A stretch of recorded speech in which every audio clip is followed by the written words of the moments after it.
بسم الله الرحمن الرحيم. نويت التعلم والتعليم والتذكر والتذكير والنفع والانتفاع والإفادة والاستفادة والحث على تمسك بكتاب الله وسنة رسول الله والدعاء إلى الهدى والدلالة على الخير ابتغاء وجه الله مرضاته وقربه وثوابه سبحانه وتعالى. اللهم صل على سيدنا محمد صلاة تخرجني من ظلمات الوهم تكرمني بنور الفهم وتوضح لي ما أشكل حتى يفهم أنك أنت تعلم ولا أعلم إنك أنت علام الغيوب. السلام عليكم ورحمة الله وبركاته.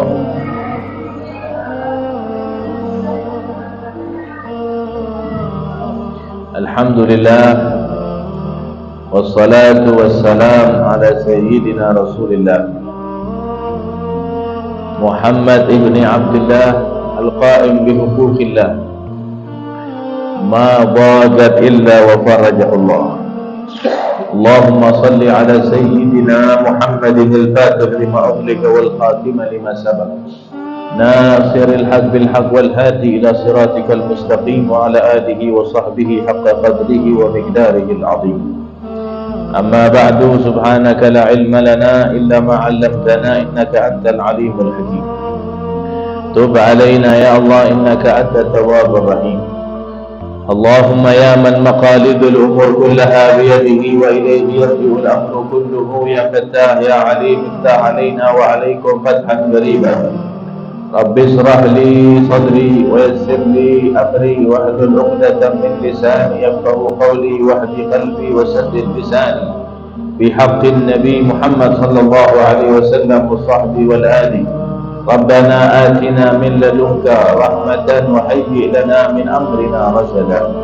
رب يسر ولا تعسر رب تمم بالخير يا حي يا قيوم لا إله إلا أنت سبحانك إني كنت من الظالمين. اللهم لا سهل إلا ما جعلته سهلا وأنت تجعل الحزن إذا شئت سهلا والحمد لله رب العالمين. Hadirin wal hadirat jamaah Masjid Ilham yang dimuliakan Allah Subhanahu wa taala. Mungkin jamaah bertanya, kenapa ana setiap taklim ini solawat dulu? Kenapa tidak langsung saja taklim? Kenapa harus solawat? Ini jawabannya, biar kita tidak bertanya-tanya lagi. Ada jamaah hubungi saya, kenapa harus solawat? Kenapa tidak langsung? Maka jawabannya adalah, orang kalau beramal tak ikhlas, maka tidak akan diterima oleh Allah. Pembahasan ikhlas sudah kita bahas berbulan-bulan yang lalu. Bagaimana amal naik dari langit pertama sampai langit ke berapa? 7. Kita ni hadir ke sini, insya-Allah untuk dikatakan murni 100% ikhlas itu mungkin belum lah. Ada yang minta dipuji, ada yang minta disanjung, ada yang minta dibilang dia Masya Allah, dia orang soleh, dia paling mantap, okay, yes, semuanya lah, ya kan? Maka amal ibadah yang ada itu tidak akan mungkin diterima oleh Allah Subhanahu wa taala. Maka dari itu kalau kita datang ke tempat ini amalnya ditolak, maka kita rugi. Pantat panas, perut lapar, mata ngantuk, pening kepala, balik tak dapat pahala. Rugi tak rugi tu?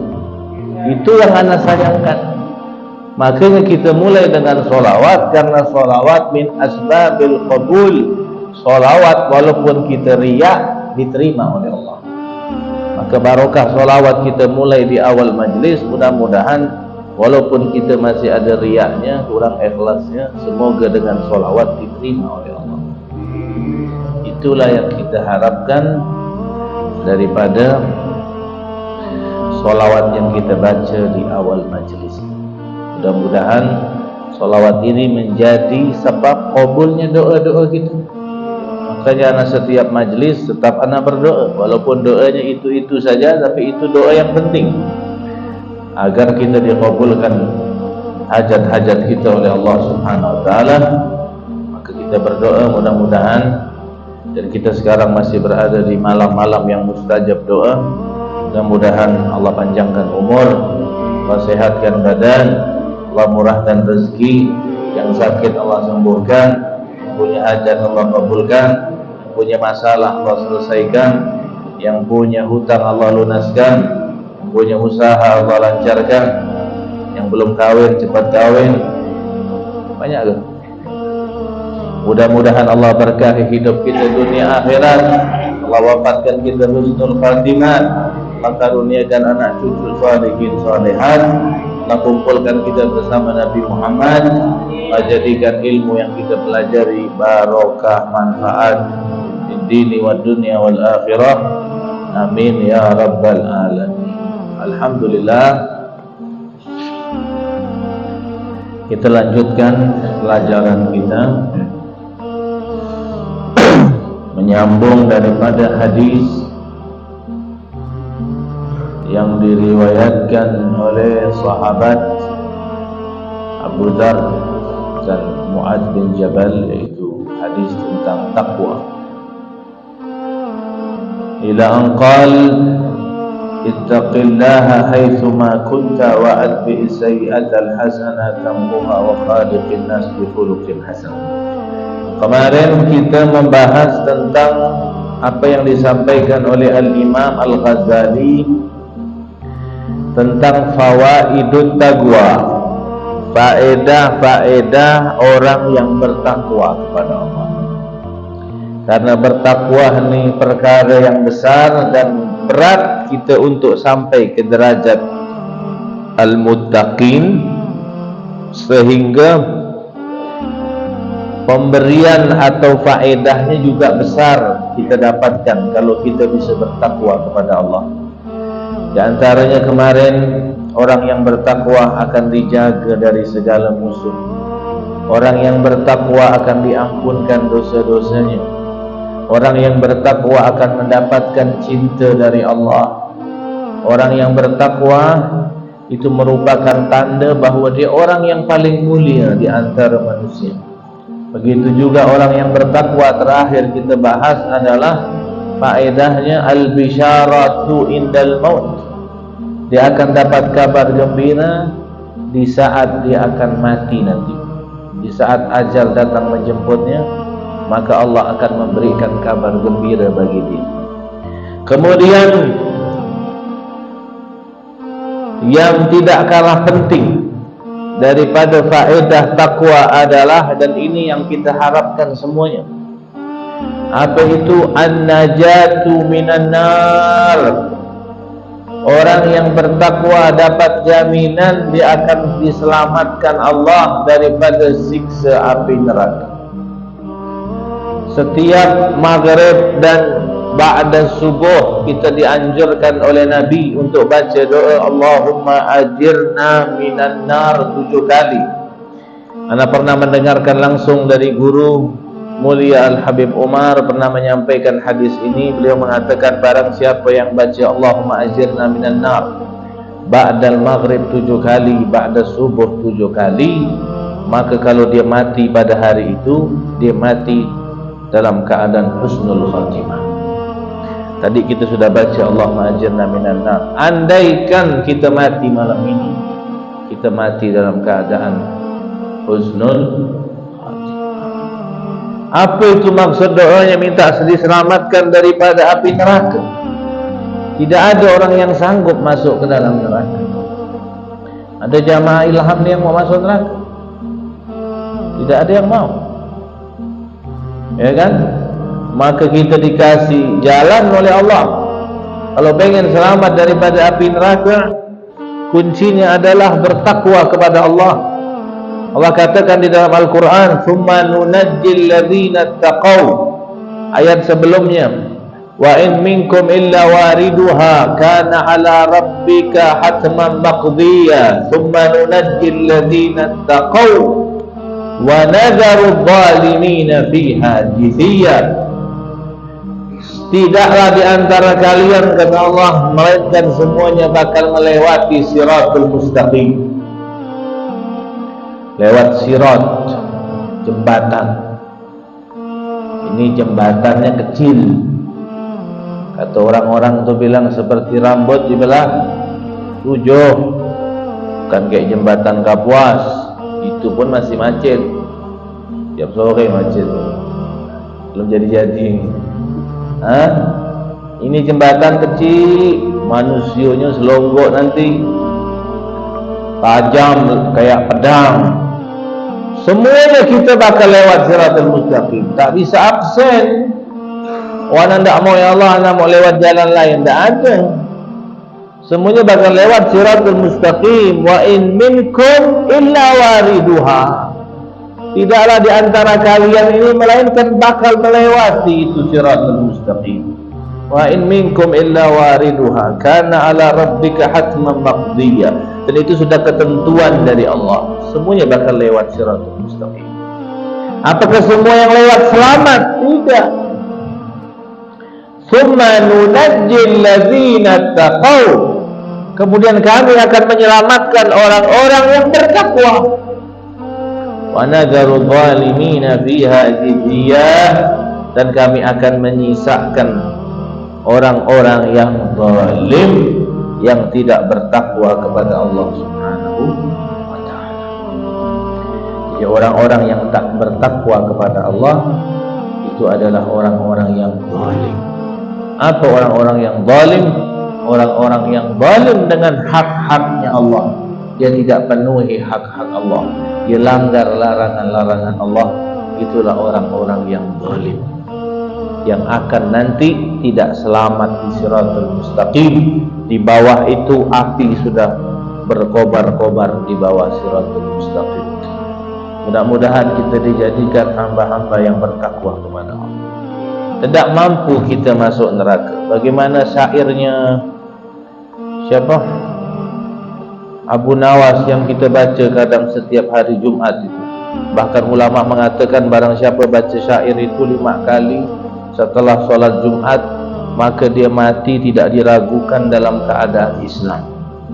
Pasti mati dalam keadaan Islam. Yang istiqomah baca itu.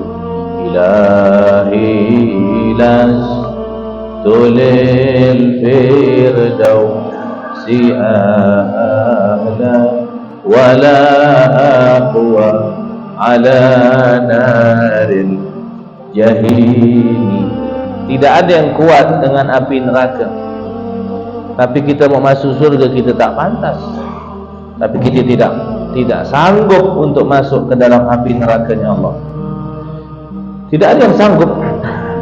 Siapa yang sanggup untuk merasakan penderitaan demi penderitaan, azab demi azab di dalam nerakanya Allah Subhanahu wa ta'ala? Ya kan? Bahkan diriwayatkan di dalam Al-Quran bagaimana Allah menghinakan orang-orang yang masuk ke dalam neraka. Apa kata Allah dalam Al-Quran? Wasiqal ladzina kafaru ila jahannama zumara hatta idza ja'uha futihat abwabuha wa qala lahum khazanatuha alam ya'tikum rusulun minkum yatluna 'alaikum ayati rabbikum wa yunzirunakum liqa'a yaumikum hadza qalu bala walakin haqqat kalimatul adzab 'alal kafirin. Nanti orang-orang kafir yang tidak beriman kepada Allah akan digiring oleh Allah masuk ke dalam neraka Jahannam zumara, berkelompok-kelompok, berbondong-bondong, digiring sama Allah. Hatta idza ja'uha, sehingga tak kala mereka sampai di depan pintu neraka. Ente tahu pintu neraka? Kalau dibuka itu pintu neraka, ente merokok tak perlu pakai api lagi, langsung terbakar dengan sendiri. Itu panasnya api neraka. 1500 tahun perjalanan sudah terasa itu panasnya api neraka. Hatta idza ja'uha, tak kala mereka sudah sampai di depan pintu neraka, futihat abwabuha, pintu neraka baru dibuka. Beda sama surga. Sebelum orang datang, pintu surga sudah dibuka. Bagaimana kita kedatangan tamu yang mulia ke rumah kita, jauh sebelum dia datang kita sudah buka rumah, kita sudah siap-siap, kita sudah bersih-bersih. Itulah untuk memuliakan orang-orang ahli surga. Tapi ahli neraka tidak. Modelnya kayak penjara. Ada orang datang baru halo, Assalamualaikum, masih hidup. Nah, penjara gimana kalau ada orang datang? Baru dibuka. Kalau tak ada orang, bahaya kalau dibuka. Kalau penjara dibuka terus, bahaya, dikabur semua. Sama kayak pintu neraka, mau menghinakan para penghuninya, udah datang depan pintu baru dibuka. Kalau pintu surga dibuka terus untuk memuliakan tamu-tamu agung, tamu-tamu yang mulia, yang dulu di dunia sudah mati-matian, berkorban, berjuang, melawan hawa nafsu, beribadah kepada Allah siang dan malam, bertakwa kepada Allah. Tidak berat jadi orang yang bertakwa kepada Allah. Cobaan di mana-mana, ajakan-ajakan maksiat, godaan-godaan setan yang tiap saat datang menggoda kita. Setan itu datang dari arah kanan, dari arah kiri, dari arah depan, dari arah belakang, terus dia menggoda kita. Tak gampang. Tapi pintu neraka tak kala datang baru dibuka. Tak kala dibuka itu pintu neraka, wa qala lahum khazanatuha, maka yang jaga neraka berkata kepada orang-orang kafir. Siapa yang jaga neraka? Malaikat Malik. Ada yang nama Malik sini? Seramai. Nama Malik ni yang dekat-dekat dia. Tapi tak apa-apa, nego-nego Malaysia. Wa qala lahum khazanatuha, maka yang jaga neraka ni, malaikat Malik ini diciptakan Allah, mukanya tak ada senyum. Macam muka siapa? Tengoklah sini ni, tak sini. Memang dia diciptakan mukanya garang. Kalau bahasa Inggris itu bengis. Bahasa Inggris itu memang tak nyaman dilihat mukanya, macam keroak mukanya. Tahu keroak ente? Garang memang, tak bisa macam-macam ente. Memang tak bisa senyum dia. Memang sudah diciptakan dari sononya seperti itu. Sudah di setting sama Allah begitu memang. Jadi tidak ada senyum-senyumnya, ya kan? Garang. Wa qala lahum khazanatuha. Apa kata malaikat Malik bilang sama orang-orang yang baru datang ni ke dalam neraka ni? Alam ya'tikum rusulun minkum. Bukankah dulu di dunia Allah telah mengutus para rasul kepada kalian?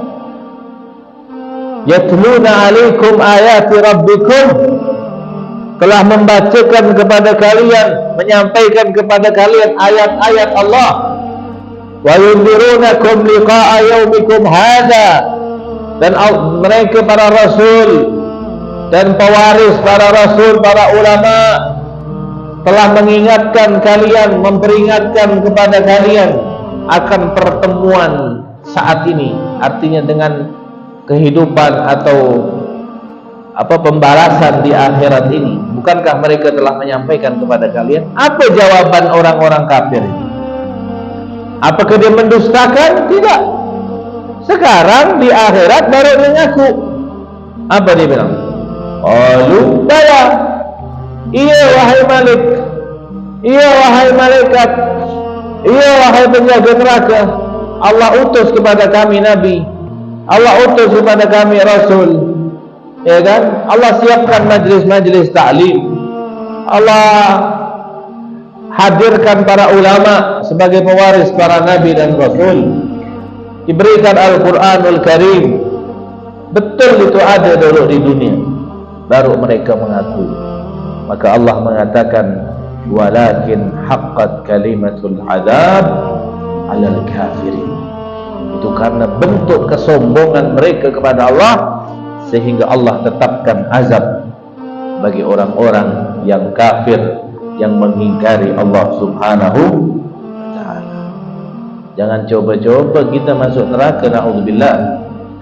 Mudah-mudahan kita diselamatkan Allah Subhanahu wa ta'ala. Makanya orang-orang yang di dunia ini yang ditakdirkan oleh Allah untuk beramal dengan amalan ahli surga, maka bersyukurlah kepada Allah. Ente bisa salat ini, bersyukur. Ente bisa berzikir, nyebut nama Allah, nyebut nama Nabi Muhammad SAW, ente bersyukur kepada Allah. Kalau ente bukan orang baik, tak mungkin ente bisa salat berjamaah. Kalau ente bukan orang baik, ente tak mungkin bisa nyebut nama Allah. Berapa banyak orang di luar sana salah ngomong. Dia bilang apa, ya Allah, aku telah salat tapi doa-doa aku tak ada kau kabulkan. Aku sudah berzikir tapi hidup aku makin melarat. Itu ucapan yang salah. Sebenarnya ente mengatakan alhamdulillah ya Allah, kau takdirkan aku bisa salat. Alhamdulillah ya Allah, kau takdirkan lisan aku masih bisa menyebut nama Allah. Andaikan ada orang di dunia ini memiliki harta sak dunia ini dia punya, tapi lisannya tak bisa menyebut nama Allah, itulah orang yang paling miskin di dunia. Maka bersyukurlah kepada Allah, lisan kita masih bisa digerakkan Allah untuk menyebut nama Allah Subhanahu wa ta'ala.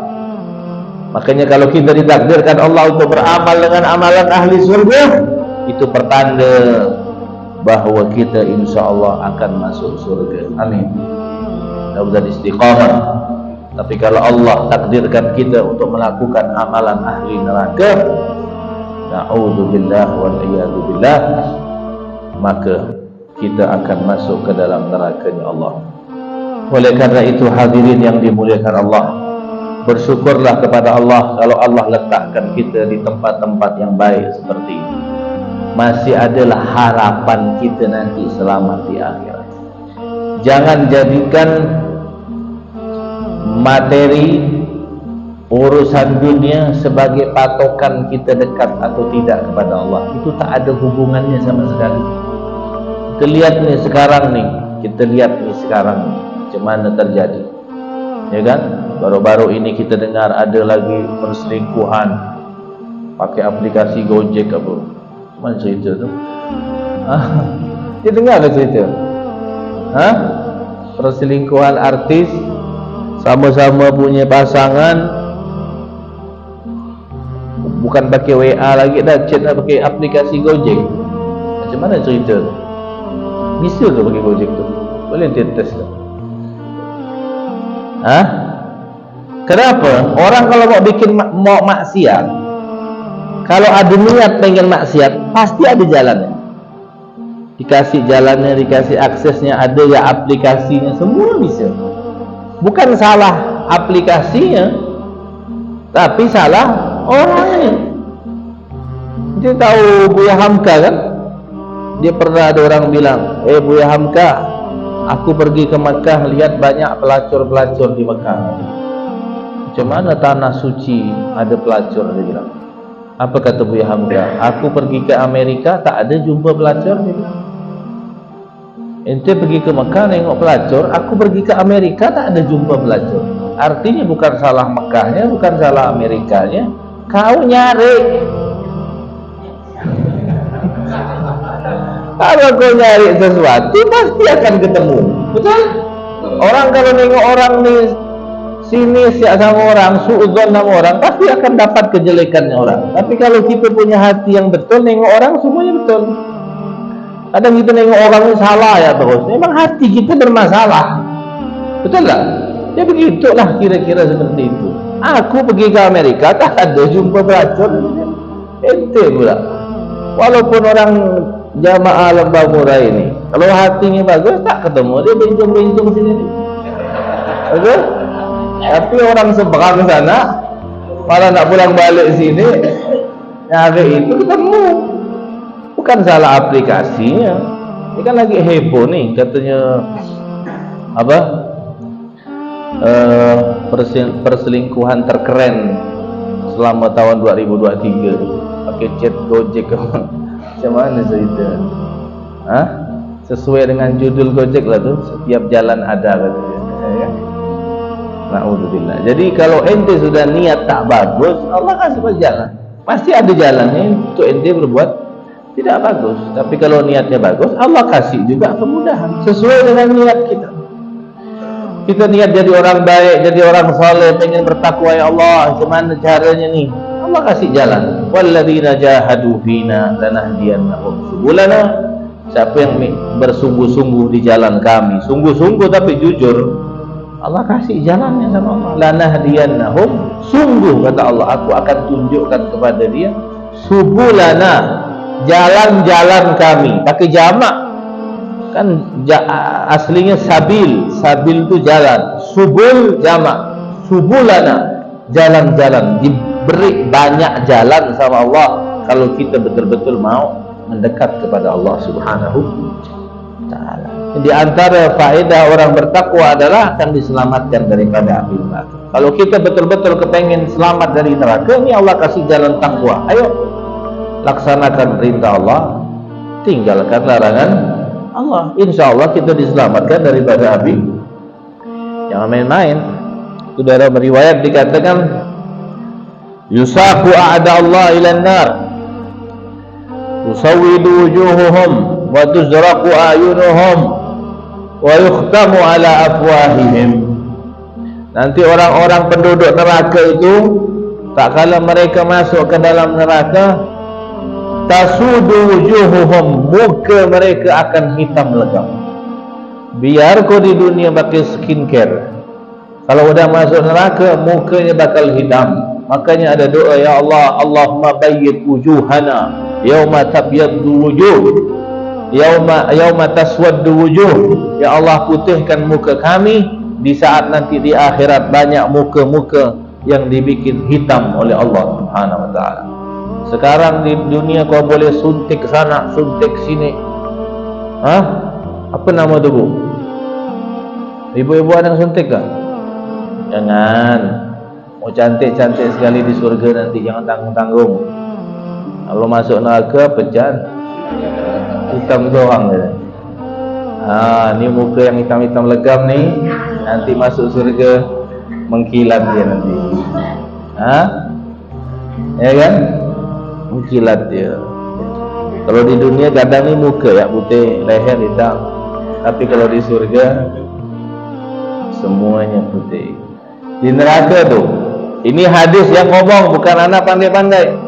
Tasudu wujuhuhum, hitam-hitam. Tak ada ceritanya ahli neraka tu putih-putih, tidak ada. Semuanya hitam. Wa turzaqu a'yunuhum, matanya biru. Memang biru tu bagus memang. Cuma di neraka tempatnya ni. Wa tuzraqu a'yunuhum wa yakhtimu ala afwahihim. Tapi kalau mata biru muka putih tu nyaman lah tengok lah. Ini mata biru muka hitam ni, ini lain cerita, ya kan? Wa yakhtimu ala afwahihim, dan mulut mereka ditutup, tak bisa ngomong. Fa idza tahu ila abwabiha, tak kalau mereka sampai di pintu-pintu neraka, dalam riwayat sebelum dia ketemu malaikat Malik. Malaikat Malik punya asisten terlebih dahulu yang akan ketemu sama kita, ya kan? Asisten dulu maju, belum Maliknya nih. Siapa asistennya malaikat Malik? Namanya malaikat Zabaniyah. Minta-minta sama Allah jangan ketemu sama dia. Ini lebih bengis lagi nih, Zabaniyah. Dia sekali ngelebau, dalam hadis itu 10.000 orang masuk dalam neraka. Alfa nafar. Dia sekali yadfa' duf'atal ula, dia sekali ngelebau orang tu 1.000 orang masuk. Siapa yang paling jago di lembah murah ini? Ngelebau orang bisa langsung 1.000 orang langsung tergolek. Ada yang macam-macam yang sama Zabaniyah ini. Istakbalat humuz Zabaniyah bisalasil wal aghlal. Zabaniyah pun datang nyambut orang-orang di neraka dengan rantai-rantai. Tuda'u fi famihim, kemudian rantai itu diletakkan di dalam mulut mereka. Wa takhruju min duburihim, dimasukkan dari mulut, keluar dari dubur. Itu apa tadi itu? Rantai. Wa taghullu yaduhumul yumna ila unubihim, kemudian tangan kanannya diikat rantai begini, diikat ke leher tengkuknya. Wa tadkhulu yaduhumul yusra fi sudurihim wa tunza' min baini katifihim, kemudian tangan kirinya ditusukkan ke dadanya dan tembus ke belakang, kemudian diikat pakai rantai. Wa yusaddu bis salasil, diikat pakai rantai. Wa yuqranu kulla kafirin ma'a garinihi syaitan, kemudian setiap satu orang kafir yang masuk ke dalam neraka itu, orang-orang yang zalim duduk di dunia, tidak beriman kepada Allah, setiap satu orang akan ditemani oleh satu setan. Fi silsilatin, di dalam satu rantai. Wa yushabu ala wajhih, kemudian dia akan diseret. Wa tadribuhul malaikatu bimagami'in min hadid, kemudian akan dipukul-pukul sama malaikat dengan alat yang terbuat dari besi. Kullama aradu ay yakhruju minha u'idu fiha, sebagaimana Allah firmankan dalam Al-Qur'an, kullama aradu ay yakhruju minha u'idu fiha wa qila lahum dhuqu adzaban nar alladhi kuntum bihi tukadzibun. Allah mengatakan setiap mereka kepingin keluar, ya Allah, keluarkan kami ya Allah, maka Allah siksa terus oleh Allah, dikembalikan lagi jasadnya jadi baru, dihancurkan lagi, dibalikkan lagi, terus seperti itu. Allah akan katakan kepada mereka, dzuqu adzaban naril ladzi kuntum bihi tukadzibun, sekarang kau nikmati, kau cicipi, kau rasakan neraka yang dulu di dunia kau mendustakan ini. Kau tak percaya kan dulu? Nah, ini sekarang kau rasakan. Digitupkan sama Allah Subhanahu wa ta'ala. Makanya ulama-ulama kalau udah baca hadis ini, di antaranya Al-Imam Abu Yazid Al-Bustami. Abu Yazid Al-Bustami ini seorang sufi besar. Mungkin untuk ulama kelas sekarang ini belum ada sampai derajatnya Imam Yazid Al-Bustami. Yazid Al-Bustami sufi kabir, seorang sufi besar, orang ahli ma'rifat kepada Allah Subhanahu wa ta'ala. Begitulah orang yang sudah sampai makrifat kepada Allah, dia akan tahu hak-haknya Allah. Tiap hari dia menangis, tidak berhenti tangisannya, sampai dikatakan tak kala dia baca hadis yang tadi ana baca ini, dia menangis terus, sampai ada murid-muridnya nanya, kenapa kau nangis terus wahai Abu Yazid Al-Bustami? Maka Abu Yazid mengatakan, innallaha law au'adani in aznabtu habasani fil hammam abadan lakana haqqan ala an la tadabba dumu'a aini fa kaifa wajad au'adani ay yahbisani fin nar allati awgada 'alaiha 3,000 sana. Kata Abu Yazid Al-Bustami, beliau mengatakan, andaikan aku berbuat dosa, kemudian Allah menjanjikan atas dosaku itu aku akan dikurung di dalam kamar mandi selama 1000 tahun, itu pun tidak mungkin orang tak nangis. Boleh kita coba seminggu ya, dikuncikan kamar mandi, tahan, tak makan, tak minum, tak apa. 1000 tahun. Kalau Allah janjikan, misalnya kalau ente berdosa kau tak masuk neraka kata Allah, cuman kau dikuncikan di kamar mandi 1000 tahun, mampu? Tak ada yang mampu. Semua orang bakal nangis, sedih, takut. Bagaimana kata Abu Yazid, kalau yang jelas di dalam Al-Quran kita bersalah, kita akan dimasukkan ke dalam neraka, siapa yang tak nangis kalau dengar ayat dan hadis tentang ini? Kenapa kita tidak nangis? Kita belum sampai derajat mereka. Kita masih banyak mainnya, kita masih banyak guraunya, kita masih belum serius, kita masih pede dengan amal kita, kita tidak merasa kurang. Tapi mereka betul-betul al-arif billah, orang yang sudah mengetahui betul-betul haknya Allah, yang sudah betul-betul memahami Al-Quran dan hadis dengan sebenar-benarnya, takut nangis. Karena beliau juga pernah mendengarkan hadis dari Nabi Muhammad SAW. Apa kata Nabi? Nabi mengatakan, atani Jibril alaihi salam. Suatu kali malaikat Jibril datang kepada aku. Jibril itu datang kepada Nabi Muhammad selama hidup itu 124.000 kali datang kepada Nabi Muhammad. Pernah suatu kali Jibril datang kepada aku. Faqultu ya Jibril, sifli jahannam. Wahai Jibril, aku minta kau bisa mensifatkan aku bagaimana neraka jahannam. Nabi Muhammad minta sifatkan neraka jahannam. Ya kan? Apa kata malaikat Jibril? Inna Allah khalaqan nar fa'awqadaha al-fa'am hatta ahmarrat. Pertama kali Allah ciptakan yang namanya api itu, Allah hidupkan itu api. Apa? Pertama kali Allah ciptakan neraka, mohon maaf, awqadan nar, kemudian Allah nyalakan itu neraka selama 1000 tahun sampai apinya berwarna merah. Merah dulu nih warnanya. Tsumma awqadaha al-fa'am, kemudian dihidupkan, dinyalakan lagi, dipanaskan oleh Allah hatta biyaddat, sampai api neraka itu berubah menjadi putih. Tsumma awqadaha al-fa'am, kemudian dinyalakan, dipanaskan lagi 1000 tahun hatta suwaddat, sampai api itu berubah menjadi warna hitam seperti hitamnya kegelapan malam. Api yang paling panas itu api warna hitam. Api yang di dapur itu warna apa, Bu?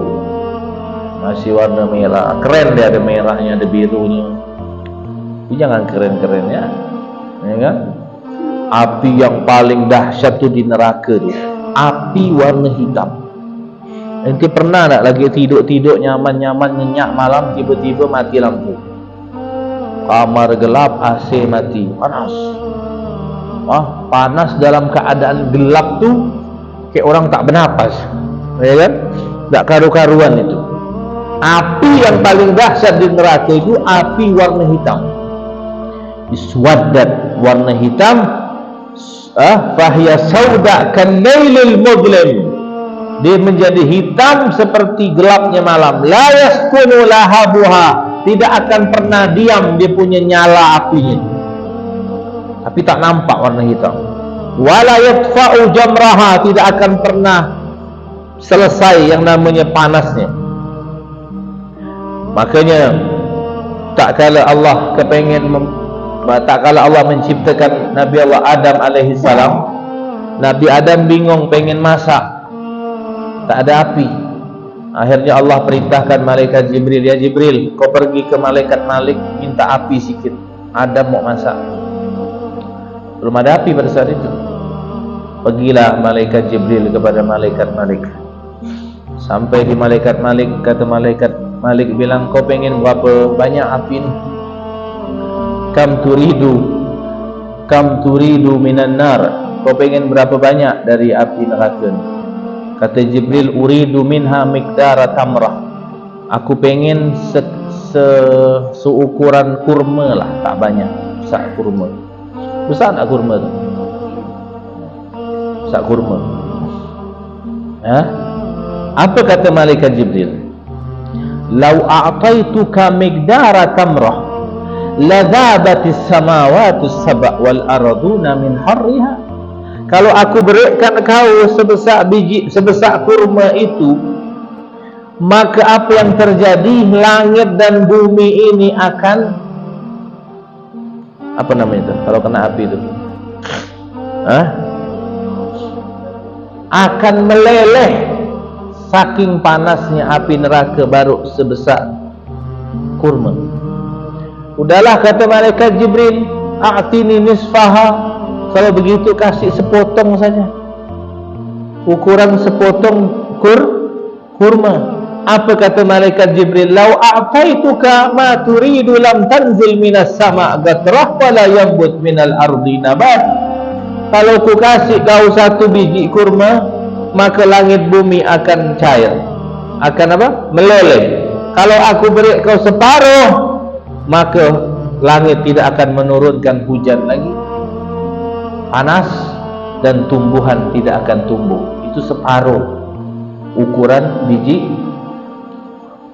Maka Jibril pun balik menghadap Allah. Thumma nada Jibril alaihi salam, ilahi kam akhudhu minan nar. Ya Allah, aku dah minta begini, Malik bilang begini. Aku minta separuh, dia bilang begini. Jadi berapa yang harus aku minta nih untuk masaknya Nabi Adam? Apa kata Allah bilang? Khudh miqdara dzarratin minha. Minta sama malaikat Malik, jangan banyak-banyak. Minta seukuran biji sawi. Besar mana biji sawi? Pernah tengok? Biji sawi itu darrah. Akhirnya fa'akhadha Jibril alaihissalam miqdara darrah. Kemudian malaikat Jibril datang, ya Malik, Allah suruh minta sebesar biji sawi. Maka kata Malik bilang, ini aku kasih kau, tapi dengan syarat kau cuci dulu ini api. Wa ghasalaha 70 marrah fi 70 nahran.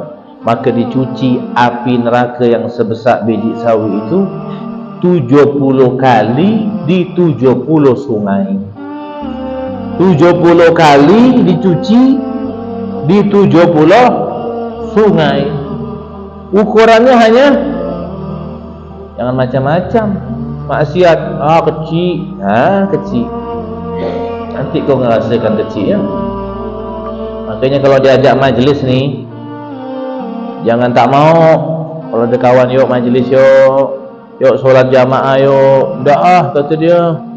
Dah lah, kau yang solat sana, kau yang majlis, kau yang berbuat, kau yang dapat. Aku tak buat kan aku tak dapat. Apa kau bersibuk, kata dia. Ya, nanti kau mati, jangan solatkan, jangan dikafankan, jangan dikuburkan. Ngapa pula tak disolatkan? Iyalah, bilang ke jenazah, pekikkan telinga, kau yang buat, kau yang dapat, kau kosong. Aku tak tahu. Dulu aku bilang begitu, ajak ke majlis, kau bilang kau yang buat, kau yang dapat. Aku mati, kau yang buat, aku kosong. Bisa kosong? Tak bisa. Lu diajak kebaikan itu jangan cari-cari alasan. Iya gitu, insyaAllah doakan gitu. Jangan kau yang buat, kau yang dapat. Apa kau bersibuk, kata dia. Nanti kau mati pekikkan telinga. Kau yang buat, kau yang mengosong. Yang main-main ya. Ini neraka ini sebesar biji sawi saja. Sebesar biji sawi dicuci 70 kali di 70 sungai. Semaja ila Adam alaihi salam fawada'a ala jabalin syahid. Kemudian yang sudah dicuci itu sebesar biji sawi dicuci 70 kali di 70 sungai. Kemudian diantarkan kepada Nabi Allah Adam alaihissalam. Sebelum diantarkan kepada Nabi Adam, kata Nabi Adam, testing dulu nih. Takut langsung makin meledak pula nih. Tes dulu. Fawada'aha ala jabalin syahid. Maka diletakkan dulu di atas gunung yang menjulang tinggi. Fadhaba dzalikal jabal, maka gunung itu langsung meleleh. Untung tak dipakai langsung, bisa hangus makan. Langsung meleleh sebesar biji sawi, dicuci 70 kali di 70 sungai, disimpan di atas gunung yang tinggi, gunungnya meleleh. Dari gunung yang meleleh itu terbakar, keluarlah asap. Asap itulah yang ada sekarang di dalam besi yang ada sekarang. Kalau ente gesek-gesek keluar api ada. Besi. Orang kalau ngelas tuh keluar api tak? Itu imbas dari asap-asap yang kemarin diletakkan di atas gunung. Fahadhin nar min dukhani tilka dzarrah fa'tabiru ya ulil albab. Kata Nabi, itu yang ada di besi itu, kekuatan besi yang begitu hebat, yang kalau dia keluar apinya itu imbasan dari asap sebesar biji sawi api neraka yang juga dicuci 70 kali 70 sungai yang diletakkan di atas gunung. Maka Nabi di akhir hadisnya mengatakan, fa'tabiru, ambillah ibrah, pelajaran, ya ulil albab, wahai orang-orang yang punya akal. Ini bukan dongeng Ya, ini bukan dongeng. Ini masih panjang cerita neraka ni. Ini udah merinding-rinding dah bulu kita ni. Okay, habis ni makan banyak-banyak dulu. Yang tenang fikirannya. Ini cerita neraka ni. Ngopi lo kita di sini ya. Nah, nanti kita lanjutkan di minggu yang akan datang. Wallahu a'lam bissawab. Subhanakallahumma bihamdik, asyhadu an la ilaha illa anta, astaghfiruka wa atubu ilaik. Mudah-mudahan kita diselamatkan dari api neraka. Mudah-mudahan kita dijadikan orang-orang yang bertakwa kepada Allah Subhanahu wa taala. Amin ya rabbal alamin. Subhanakallah bihamdik. Wassalamualaikum warahmatullahi wabarakatuh. Subhan